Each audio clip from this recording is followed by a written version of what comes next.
जय श्री कृष्णा, राधे राधे। आप सभी का दिन शुभ हो। आज आप सुनेंगे अश्विन मास भागवत पुराण की कथा। उससे पहले जान लीजिए कल के शुभ मुहूर्तों के बारे में। कल दिनांक 17 सितंबर 2025 अश्विन मास का 11वां दिन है। साथ ही पंचांग के अनुसार अश्विन मास के कृष्ण पक्ष की तिथि एकादशी तिथि है, जो कि 11:39 PM तक रहेगी। इसके बाद द्वादशी तिथि लग जाएगी। बता दें कि कल बुधवार का दिन है। इस दिन सूर्यदेव कन्या राशि में रहेंगे, वहीं चंद्रमा कर्क राशि में रहेंगे। आपको बता दें कल बुधवार के दिन अभिजीत मुहूर्त नहीं है। ब्रह्म मुहूर्त 4:33 AM से 5:20 AM तक रहेगा। इस दिन राहु काल 12:15 PM से 1:47 PM तक रहेगा। कल एकादशी श्राद्ध किया जाएगा और इंद्रा एकादशी के साथ विश्वकर्मा पूजन भी किया जाएगा। साथ ही वार के हिसाब से बुधवार का व्रत रख सकते हैं, जो भगवान गणेश को समर्पित होता है। अब सुनते हैं आज की कथाएं। श्री सुत जी कहते हैं, सृष्टि के आदि में भगवान ने लोकों के निर्माण की इच्छा की। इच्छा होते ही उन्होंने महातत्व आदि से निष्पन्न पुरुष रूप ग्रहण किया। उसमें 10 इंद्रियां, 1 मन और 5 भूत, ये 16 कलाएं थीं। उन्होंने कारण जल में शयन करते हुए जब योग निद्रा का विस्तार किया, तब उनके नाभि सरोवर में से एक कमल प्रकट हुआ और उस कमल से प्रजापतियों के अधिपति ब्रह्मा जी उत्पन्न हुए। भगवान के उस विराट रूप के अंग प्रत्यंग में ही समस्त लोकों की कल्पना की गई है। वह भगवान का विशुद्ध सत्वमय श्रेष्ठ रूप है। योगी लोग दिव्य दृष्टि से भगवान के इस रूप का दर्शन करते हैं। भगवान का वह रूप हजारों पैर, जांघें, भुजाएं और मुखों के कारण अत्यंत विलक्षण है। उसमें सहस्त्रों सिर, हजारों कान, हजारों आँखें और हजारों नासिकाएं हैं। हजारों मुकुट, वस्त्र और कुंडल आदि आभूषणों से सुसज्जित रहता है। भगवान का यही पुरुष रूप, जिसे नारायण कहते हैं, अनेक अवतारों का अक्षय कोश है। इसी से सारे अवतार प्रकट होते हैं। इस रूप से छोटे अंश से देवता, पशु, पक्षी और मनुष्य की योनियों की सृष्टि होती है। इन्हीं प्रभु ने पहले कौमार सर्ग में सनक, सनंदन, सनातन और सनत कुमार, इन 4 ब्राह्मणों के रूप में अवतार ग्रहण करके अत्यंत कठिन अखंड ब्रह्मचर्य का पालन किया। दूसरी बार इस संसार के कल्याण के लिए समस्त योगियों के स्वामी उन भगवान ने ही रसातल में गई हुई पृथ्वी को निकाल लाने के विचार से सुनकर रूप ग्रहण किया। ऋषियों की सृष्टि में उन्होंने देवर्षि नारद के रूप में तीसरा अवतार ग्रहण किया और सातत्व तंत्र का उपदेश किया। उसमें कर्मों के द्वारा किस प्रकार कर्म बंधन से मुक्ति मिलती है, इसका वर्णन है। धर्म पत्नी मूर्ति के गर्भ से उन्होंने नर नारायण के रूप में चौथा अवतार ग्रहण किया। इस अवतार में उन्होंने ऋषि बनकर मन और इंद्रियों का सर्वथा संयम करके बड़ी कठिन तपस्या की।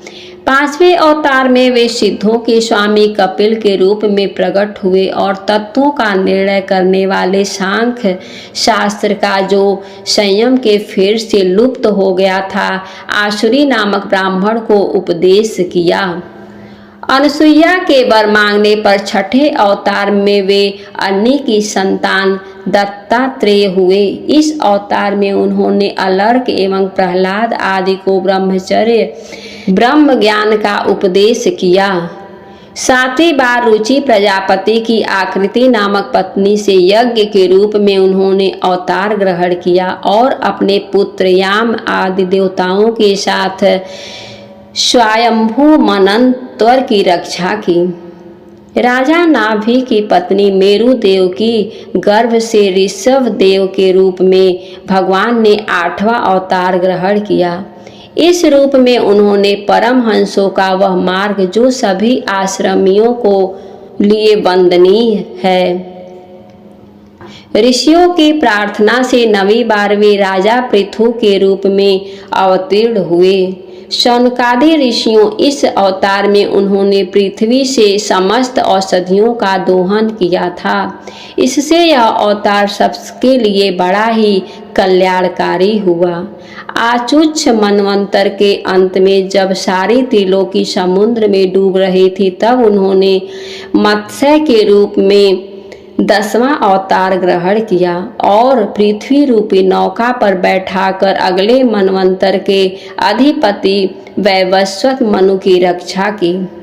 जिस समय देवता और दैत्य समुद्र मंथन कर रहे थे, उस समय 11वां अवतार धारण करके कच्छप रूप से भगवान मंदराचल को अपनी पीठ पर धारण किया।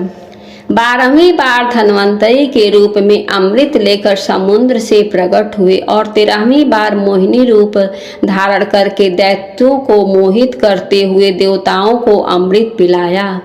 14वें अवतार में उन्होंने नरसिंह रूप धारण किया और अत्यंत बलवान दैत्यराज हिरण्याकश्यप की छाती अपने नखों से अनायास इस प्रकार फाड़ डाला जैसे चटाई फाड़ने वाला सीक को चीर डालता है। 15वीं बार वामन का रूप धारण करके भगवान दैत्यराज बलि के यज्ञ में गए। वे चाहते तो वे त्रिलोकी का राज, परंतु मांगी उन्होंने केवल 3 पग पृथ्वी।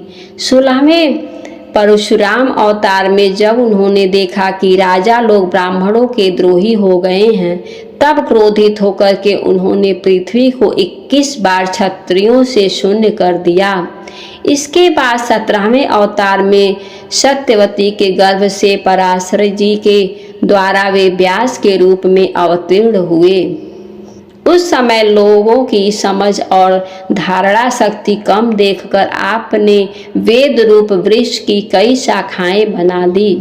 18वीं बार देवताओं का कार्य संपन्न करने की इच्छा से उन्होंने राजा के रूप में रामा अवतार ग्रहण किया और वे सेतु बंधन, रावण वध आदि वीरतापूर्ण बहुत सी लीलाएं की। 19वें और 20वें अवतार में उन्होंने यदुवंशी में बलराम और कृष्ण के नाम से प्रकट होकर पृथ्वी का भार उतारा।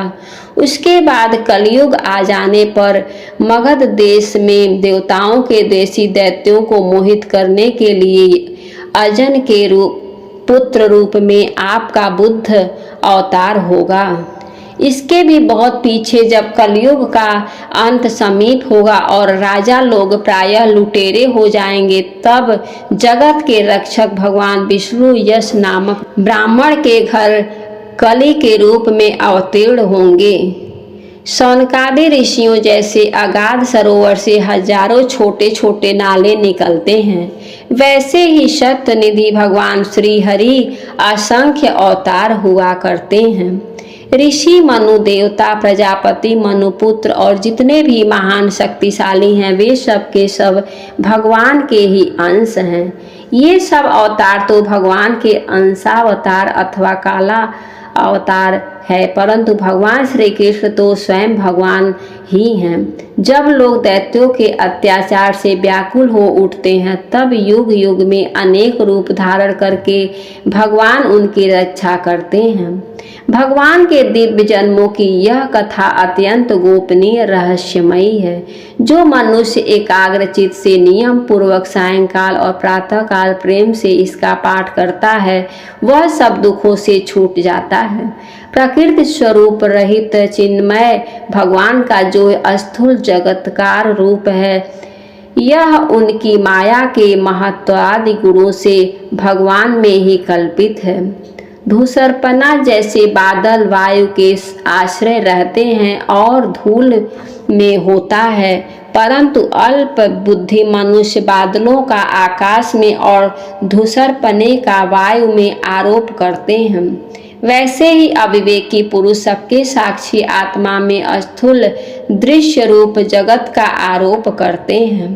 इस स्थूल रूप से परे भगवान का एक सूक्ष्म अव्यक्त रूप है, जो न तो स्थूल की तरह आकाश रादि गुणों वाला है और न देखने सुनने में ही आ सकता है। वही सूक्ष्म शरीर है आत्मा का, जो आरोप या प्रवेश होने से यही जीव कहलाता है और इसी का बार बार जन्म होता है। उपयुक्त सूक्ष्म और स्थूल शरीर अविद्या से ही आत्मा में आरोपित है। जिस अवस्था में आत्मस्वरूप के ज्ञान से यह आरोप दूर हो जाता है, उसी समय ब्रह्म का साक्षात्कार होता है।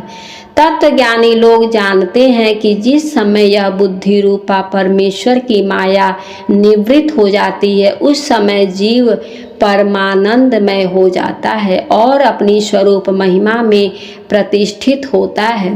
वास्तव में जिनके जन्म नहीं है और कर्म भी नहीं है, उन हृदय स्वर भगवान के अप्राकृत जन्म और कर्मों का तत्वज्ञानी लोग इस प्रकार वर्णन करते हैं, क्योंकि उनके जन्म और कर्म वेदों के अत्यंत गोपनीय रहस्यमय है। भगवान की लीला अमोघ है। वे लीला से ही इस संसार का सृजन, पालन और संहार करते हैं, किंतु इसमें आसक्त नहीं होते। प्राणियों के अंतःकरण में छिपे रहकर ज्ञानेंद्रिय और मन के नियंता के रूप में उनके विषयों को ग्रहण भी करते हैं, परंतु उनसे अलग रहते हैं। वे परम स्वतंत्र हैं। ये विषय कभी उन्हें लिप्त नहीं कर सकता। जैसे अनजान मनुष्य जादूगर अथवा नट के संकल्प और वचनों से की हुई करामात को नहीं समझ पाता, वैसे ही अपने संकल्प और वेदवाणी के द्वारा भगवान के प्रकट किए हुए इन नाना नाम और रूपों को तथा उनकी लीलाओं को कुबुद्धि जीव बहुत सी तर्क युक्तियों के द्वारा नहीं पहचान सकता है।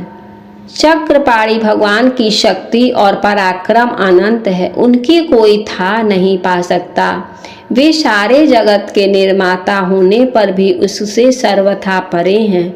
उनके स्वरूप को अथवा उनकी लीला के रहस्य को वही जान सकते हैं, जो नित्य निरंतर निष्कपट भाव से उनके चरण कमलों की दिव्य गंध का सेवन करता है, सेवा भाव से उनके चरणों का चिंतन करता है। शौनकादिक ऋषियों, आप लोग बड़े ही सौभाग्यशाली हैं तथा धन्य हैं, जो इस जीवन में और विघ्न बाधा से परे इस संसार में समस्त लोकों के स्वामी भगवान श्री कृष्ण से वह सर्वात्मक आत्मभाव, वह अनिर्वचनीय अनन्य प्रेम करते हैं, जिससे फिर इस जन्म मरण रूप संसार के भयंकर चक्र में नहीं पड़ता। भगवान वेद व्यास ने यह वेदों के समान भगवत चरित्र से परिपूर्ण भागवत नामक पुराण बनाया। उन्होंने इस श्लोघनीय, कल्याणकारी और महान पुराण को लोगों के परम कल्याण के लिए अपने आत्मज्ञानी शिरोमणि पुत्र को ग्रहण कराया। इसमें सारे वेद और इतिहासों का सार संग्रह किया गया है। सुखदेव जी ने राजा परीक्षित को यह सुनाया। उस समय वे परम ऋषियों से घिरे हुए आमरण अनशन का व्रत लेकर गंगा तट पर बैठे हुए थे। भगवान श्री कृष्ण जब धर्म, ज्ञान आदि के साथ अपने परम धाम को पधार गए, तब इस कलयुग में जो लोग अज्ञान रूपी अंधकार से अंधे हो रहे हैं, उनके लिए यह पुराण रूपी सूर्य इस समय प्रकट हुआ है। शौनकादि ऋषियों, जब महातेजस्वी श्री सुखदेव जी महाराज वहाँ इस पुराण की कथा कह रहे थे, तब मैं वहाँ बैठा था। वहीं मैंने उनकी कृपापूर्ण अनुमति से इसका अध्ययन किया। मेरा जैसा अध्ययन है और मेरी बुद्धि ने जितना जिस प्रकार उसको ग्रहण किया है, उसी के अनुसार इसे मैं आप लोगों को सुनाऊंगा। जय श्री कृष्ण। आज की कथा समाप्त होती है। आशा करती हूँ आपको आज की कथा पसंद आई होगी। अगर पसंद आए तो वीडियो को लाइक करना मत भूलिएगा और कमेंट में जय श्री कृष्ण